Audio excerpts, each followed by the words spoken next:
Muhammad's message from God. Muhammad's message. Assalamu alaikum wa rahmatullahi wa barakatuh. Brothers and sisters in Islam, the battle of the camel breaks the heart, but this is the destiny of that generation. When Ali ibn Abi Talib radiallahu anh learned that Aisha, Talha and Zubayr made their way to Al-Basra, what was their intention? Is to rally the people to help Ali, Amir al-Mu'mineen, to basically get those who killed Uthman. Ali ibn Abi Talib also marched to Al-Basra. What was his intention, brothers and sisters in Islam? Pure, like the purity of Aisha and Talha and Zubayr. His intention was to convince them that this is not the wise move at this time, but it will be done in the future. When the rebels learned that Ali ibn Abi Talib and Talha and Zubayr and Aisha will be in Basra, they became so concerned that they may make up there, and this will lead to their killing, which is the right thing. So they also marched. Abdullah ibn Saba and his helpers, they also marched to Al-Basra. And there, Ali ibn Abi Talib radiallahu anh sent someone that the scholars debate over him being a companion or not. His name is Al-Qa'qa' ibn Amr radiallahu anh, who went to Talha, Zubayr and Aisha as a delegation from Ali ibn Abi Talib radiallahu anh, and he spoke to Aisha. Ya Ummah, my mother, what brought you here? She said, Abdullah ibn Amir, the appointed leader of Al-Basra, said that he has a lot of help here that can be granted to Ali ibn Abi Talib radiallahu anh in order to get those rebels who killed Uthman ibn Affan. Then Al-Qa'qa' radiallahu anh told her, Ya Ummah, Ali ibn Abi Talib does not mind all of this, but he's asking for more time. More time because the rebels are all over the Muslim world, especially in Medina. And he is concerned that this will cause more fitna. Why didn't you go back to Medina and allow Ali ibn Abi Talib to take care of this? Brothers and sisters in Islam, she agreed, Talha agreed, Az-Zubayr agreed. And he went back to Ali ibn Abi Talib, delivering the news to him. The rebels heard about that agreement, but they knew that if Ali ibn Abi Talib stays in Al-Basra while they are there, he's so eloquent and he will get a lot of support in order to kill them. So they decided to plot again. So they divided themselves into two groups, and they ended up at night in the darkness attacking the place where Aisha, Talha and Zubayr are, and the place where Ali and his helpers are.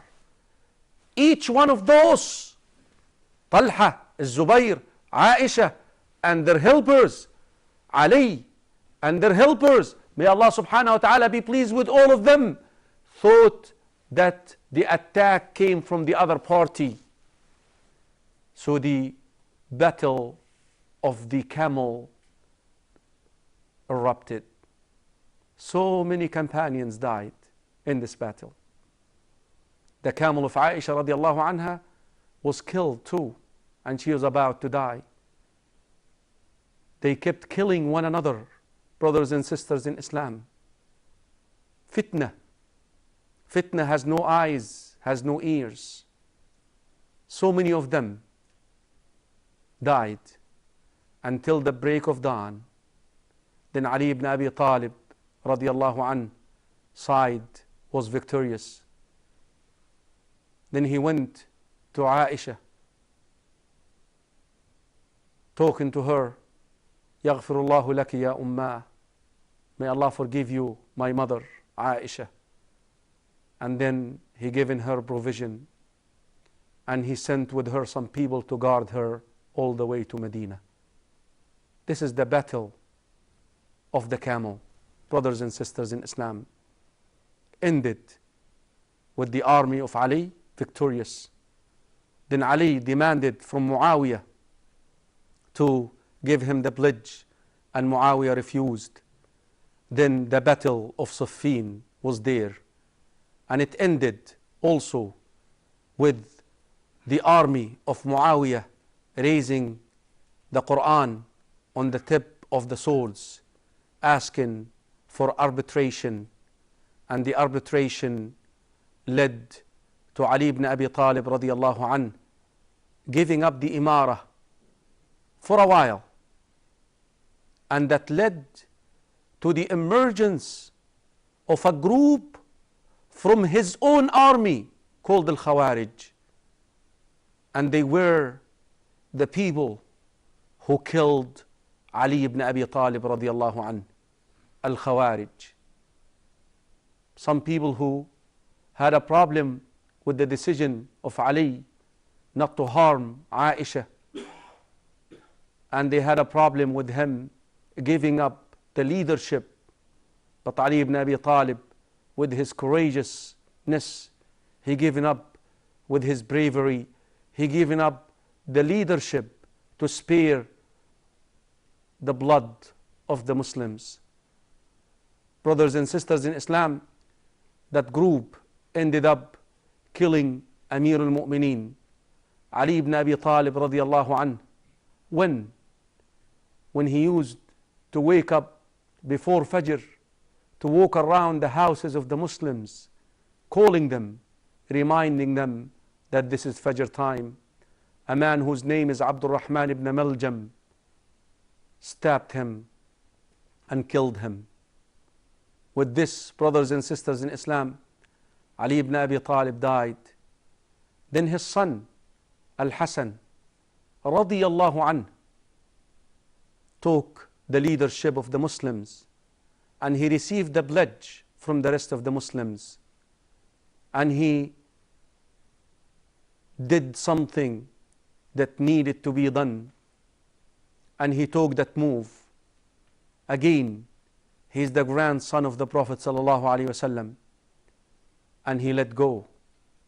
He given the pledge to Muawiyah ibn Abi Sufyan radiyallahu anhu, and he fulfilled the prophecy of the Prophet sallallahu alaihi wasallam that my grandson is a leader. One day Allah will make him the means to make up between two sides of the Muslims. Brothers and sisters in Islam, I want to close this era by warning you again that the history about this era was written after it, and it was politically motivated in some cases, instigated. Actually, three groups wrote the history of this era. Group number one, the people who were the people who allied to the next leadership of the Muslims, Bani al-Abbas. You see, after Bani Umayyah, Muawiyah and his rule with his children and all his offspring ended, Bani al-Abbas took charge of the Muslims. The history was written then, years later. So the first group, a group that wrote the history to basically make Bani al-Abbas happy at the expense of some of these companions. The second group, people who already established false creed once it came to the companions. Like we always stress and say that our creed towards all the companions who were part of this fitna or not is they are all good. They made some calls. Some of it was right, some of it was wrong, but they all were well intended, and they did a lot of good deeds that will expiate their shortcomings. But these people in the second group, they already established a creed that Ali is and Uthman is, and they love and they hate based on that creed. As for the last group who wrote the history of that era, is the group of the scholars of the Ahl Sunnah wal Jama'ah, Ibn Kathir, Ibn Athir, Al-Hafiz Ibn Asakir, Ibn Jarir al-Tabari. But again, a warning, they compiled everything, but with its chain of narration. For you, before you take any text, you must make sure that it's authentic. So be careful. Even if you open a book like Al-Bidayah wal-Nihayah or Al-Tarikh Ibn Asakir, be careful what you read there, because the fact that they placed it there does not mean it's right. They placed it there in order to compile everything for the Ummah to come back and authenticate it before they present it to others. With this, brothers and sisters in Islam, we have completed the 4 righteous companions of the Prophet ﷺ, Al-Khulafa al-Rashideen. Inshallah, the next episode of Righteous Companions, we will then, bi'idhnillahi ta'ala, talk about other names.